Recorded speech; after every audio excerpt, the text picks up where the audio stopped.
In 2 days, the expedition departs in Arc Raiders, and if you're still unsure if you should go ahead and do it, or maybe wait until the next window, this video might help you decide. By far, the biggest thing you give up by doing it is your blueprints. But even after the nerf, I would argue that's not such a big problem anymore. People who are used to extraction shooters most likely entered the expedition without even reading the description. Wiping is kind of just a natural thing you do in these kind of games to prevent power creep and gear hoarding. Arc Raiders, though, is kind of different in that it gives you a choice whether you should do it or not, letting people who might not have much time to play also get the chance to earn epic gear and weapons. And I really like this system. But where other games just wipe the servers and call it a day, Arc Raiders also gives rewards for doing it, which is where it gets a little tricky for people on the fence. So let's start by going over what you will actually lose and what rewards you gain. And then we can finish off with a few questions that should make it pretty clear if the expedition is for you.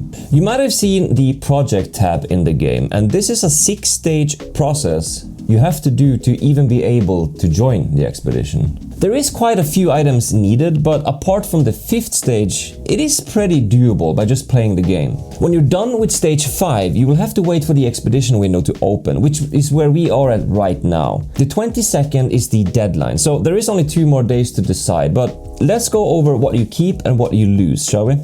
Okay, stash upgrade progress will reset. If you upgraded your storage space, this will return to 64. Everything in your own library will be gone, which is your weapons, your gear, everything, and including blueprints. And this is the part where a lot of people just noped out. And here's my take. Before the Cold Snap update, this was very valid. Getting blueprints really was a grind, so I can understand why many people choose not to do it, since they want to still be able to craft their anvils and wolf packs. But even after the 1.72 nerf, the drop rate for blueprints is way higher now. And you also gotta remember, you have a lot more map knowledge now, and all the maps are unlocked, so getting them back will be much easier. And on top of that, if you played from the beginning, the drop rate for blueprints was actually bugged, so that initial grind can cloud your memory a bit. You will lose all your coins, and you will also get bonus skill points based on how much you have at time of departure.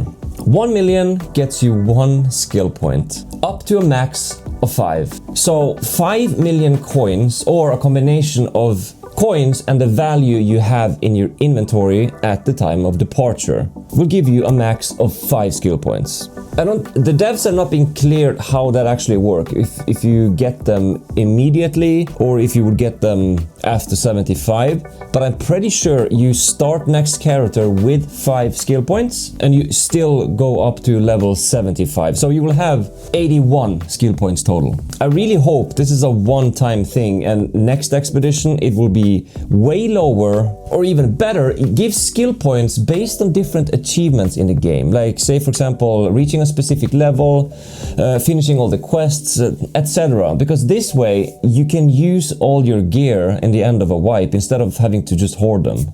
Your player level will reset, of course, and also your skill points progress. Your raider den will be reset, and I gotta admit, I'm a little unsure what they mean by this. It could be just how it looks visually, because everything in your den is mentioned on its own here. Workshop will reset, and from what I understand, you don't have to unlock the workbenches again. You just have to level them up. So you start with all of them, and then you have to level them up, and this includes Scrappy. And finally, of course, all quests will reset, and you have to do them again if you want. I don't think you have to do the quest if you don't want to, but you earn blueprints from some of them. Okay, and this is what you will keep after a wipe. All the maps will stay unlocked from the beginning, so your new character can go straight to Stellamontis if you want. And let's be honest, I think that's what most people will do to earn money for stash unlocks. Codex entries will be kept, okay. Raider tokens will of course be kept, as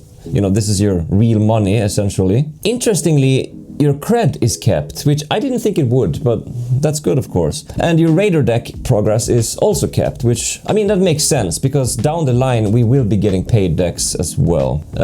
Active trial leaderboards will stay the same, as will trials. All your cosmetics will be there. Personal event progress.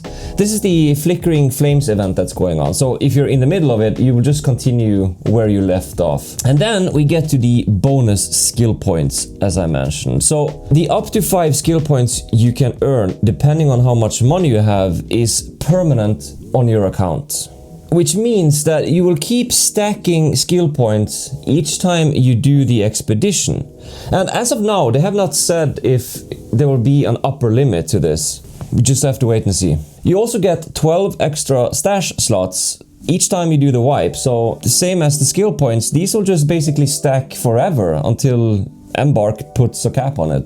They're also throwing in some cosmetic awards. The Patchwork Raider outfit, which is the same skin you had in the tutorial. Scrappy gets a janitor cap, that's cute, and you will also get a badge or, I don't know, something similar to show how many times you've done the expedition. Okay, so in addition to all this, you will get some so-called temporary bonuses. This is buffs that stay active for the entirety of the next 60 days. And if you do the next expedition, they will stack, but only up to a maximum of 3 times. But if you don't do the next expedition, or let's say you do 2 expeditions and then you stop, you will lose those bonuses. And these are 10% repair buff.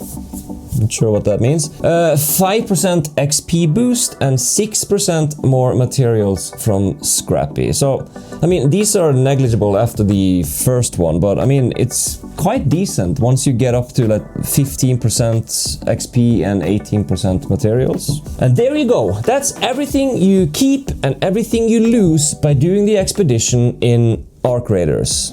Are you still unsure? Okay, let me ask you a few questions, and then after that you might get a clearer picture. When you play an RPG like Skyrim or The Witcher, do you enjoy starting over with a new character? If yes, then it's already kind of a tick in the should do box. Arc Raiders have over 60 quests at the moment, and more are added pretty regularly. So if you enjoyed doing the quests and having a goal, doing the expedition lets you do that again. I liked going into a raid with a goal of doing a quest, but then getting sidetracked with taking down a leaper or a queen or whatever, or getting backstabbed and playing hide and seek for the next 15 minutes. I mean, this is the Arc Raider experience for me. Do you have gear fear? Let's say you find a purple, pink weapon like the Bobcat, or even a blue one like the Renegade. Do you then just throw it in your stash, never to take it out again? If yes, then that's definitely a tick in the should do box. This is one of the biggest reasons I am doing the wipe, actually. I have a big problem where I just end up doing the Stitcher Pharaoh combo and then calling it a day and leaving all my good stuff at home. If you know that you're losing everything every 60 days anyway, you realize it doesn't matter if you die and lose some gear. The most fun I've had in this game was during the server slam on the last day, when everyone just brought out all their good stuff and just had fun with it. And this is also why I hope the 5 million skill point check they have now will never return, because it just forces people to hoard even more. Are you max level or close to it? If yes, then that's another reason to do it, because having something to grind for, and in this case XP, is more fun than just staying at max level. Unless you answer yes to my next question, which is, are you a pure PvP player that doesn't really engage with the PvE aspect? If you answer yes to that, then maybe wiping your character is not really for you, since you would lose all your skills and obviously all your gear. So starting over and having to upgrade everything might be more tedious than it's worth. So there you go. I hope this will make it easier for people to decide we're done with the project but not sure if you should click the ready up button. At the end of the day, it doesn't really matter, since the rewards you get are not gonna make your character any more powerful. It's just quality of life rewards like minuscule of stash space, at least for the first time, and 5 more skill points in a skill tree that doesn't really do much at all. The biggest deciding factor, in my opinion, is if you're the type of player that enjoys starting over from scratch, has reached max level, and has done pretty much anything. If not, it's only 60 some days until the next expedition. So thanks for watching, and Merry Christmas!